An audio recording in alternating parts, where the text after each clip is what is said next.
বিসমিল্লাহ আসসালাতু ওয়াসসালামু আলা রাসূলিল্লাহ ওয়া আলা আলিহি ওয়া আসহাবিহি ওয়া বারাকা সাল্লাম। ক্বালা তাআলা ওয়া লাকাদ ইয়াসসারনাল কুরআনা লিয-যিকরি ফাহাল মিন মুযাক্কির। আল্লাহ তাআলা চ্যালেঞ্জ ছুড়ে দিয়ে পবিত্র কালামুল্লাহ হাকিমে বলতেছেন বা বলছেন, ওয়ালাকাদ ইয়াসসারনাল কুরআনা, আমি কোরআনকে সহজ করে দিয়েছি। অবশ্যই অবশ্যই, ওয়ালাকাদ যখন আসে, লাকাদ যখন আসে, তখন অবশ্যই বোঝায়। ওয়ালাকাদ ইয়াসসারনাল কুরআনা লিয-যিকরি ফাহাল মিন মুযাক্কির, কোরআনকে সহজ করা হয়েছে, তাহলে কেউ কি আছে কোরআনকে বুঝবে, কেউ কি আছে কোরআনকে পড়বে, কেউ কি আছে কোরআনকে মুখস্থ করবে। তাহলে কোরআন মাজিদ পড়া, বোঝা বা এর সাথে আনুষঙ্গিক যা আছে, এটা কি সহজ না কঠিন? আল্লাহ তাআলার আয়াত থেকে আমরা কি বুঝতে পারলাম?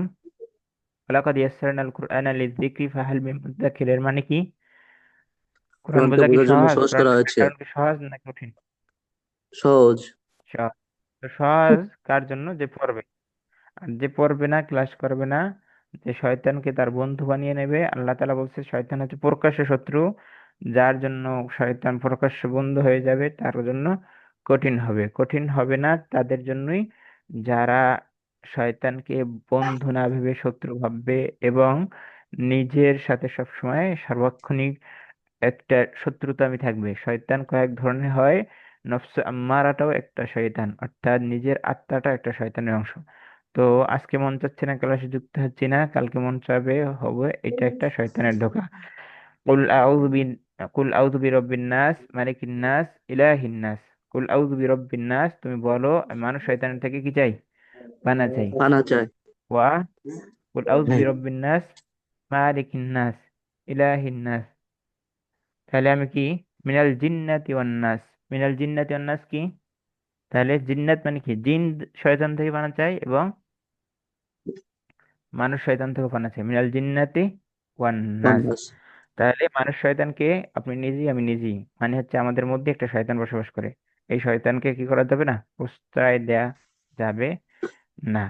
আল্লাহ তাআলা কোরআন মাজিদকে সহজ করেছেন এবং এর সাথে যত কিছু আছে সবগুলোকে সহজ করেছেন। এখন বলবেন অনেকে যে আমি 6 বছর পরে কওমি মাদ্রাসায়, এই যে একদম মিজান থেকে শুরু করছি সরেজমিন পর্যন্ত ব্যাকরণই পড়লাম, আর আপনি আছেন 1 মাসে পড়াইতে।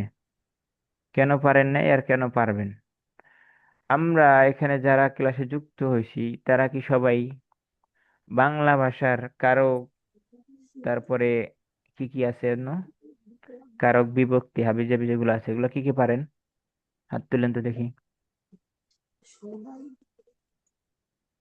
বাংলা ব্যাকরণ কে কে পূর্ণাঙ্গ পারেন? হাত তুলেন। আমরা একটা বাংলা ভাষাভাষী, বাংলা ব্যাকরণ আমাদের পারার কথা। জি।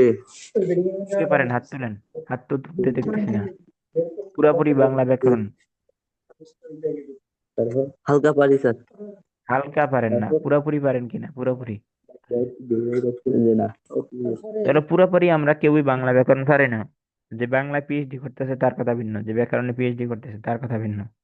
কিন্তু আমরা বাংলায় পড়তে, লিখতে, বলতে, বাংলা বুঝতে পারি কিনা? গদ্য পদ্য উপন্যাস বুঝতে পারি কিনা? কথা বলেন। জি জি। যে বুঝতে পারি, জি। কিন্তু আমরা ইন্টার পর্যন্ত কি পড়ছি? বাংলা ব্যাকরণ পড়ছি, কিন্তু ওই বাংলা ব্যাকরণের কোনো কাম নাই, অযথা ব্যাকরণ পড়ছি। তো আমরা কবিতা সেজার পরে কদিম হিসাবে তারও 6 বছর ব্যাকরণ পড়ে, অযথা ব্যাকরণ পড়ে, কামের ব্যাকরণ না। তাহলে কামের ব্যাকরণের নাম কি? কামের ব্যাকরণ আল কাওয়াইদুন নাজরিয়া বা অ্যাপ্লাইড ব্যাকরণ, অ্যাপ্লাইড গ্রামার, যেটা আমরা ওইটা পড়বো। আমরা বাংলা যেভাবে যেইটা পারতেছি, যেভাবে পারতেছি এইরকম বাংলা পারার জন্য, এইরকম আরবি পারার জন্য যেই ব্যাকরণ, ওই ব্যাকরণ পড়বো। অর্থাৎ প্রয়োজনীয় ব্যাকরণ পড়বো, অপ্রয়োজনীয় যত ব্যাকরণ আছে আমি ব্যাকরণে যখন পিএইচডি করবো তখন পড়বো। এখন আমার ওইটার কোনো প্রয়োজনীয়তা নাই। আমার কি কি দরকার? একটা ভাষার দরকার reading, writing, listening, speaking. Reading, writing, listening, speaking এর জন্য আমার যা দরকার সেই ব্যাকরণ আপনাদেরকে পড়ানো হবে। এমন কোনো ব্যাকরণ থাকবে না, বাদ থাকবে, কিন্তু কোনো ব্যাকরণ পড়ানো হবে না। ক্লিয়ার? বোঝাতে পারলাম কিছু?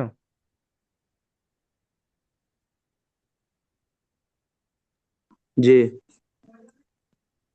তাহলে আমরা 6 বছরের ব্যাকরণ 1 মাসে পড়বো, কিন্তু 6 বছর ফালতু ব্যাকরণ পড়বো না, প্রয়োজনীয় ব্যাকরণ পড়বো। আচ্ছা, তাহলে আমরা শুরু করতেছি।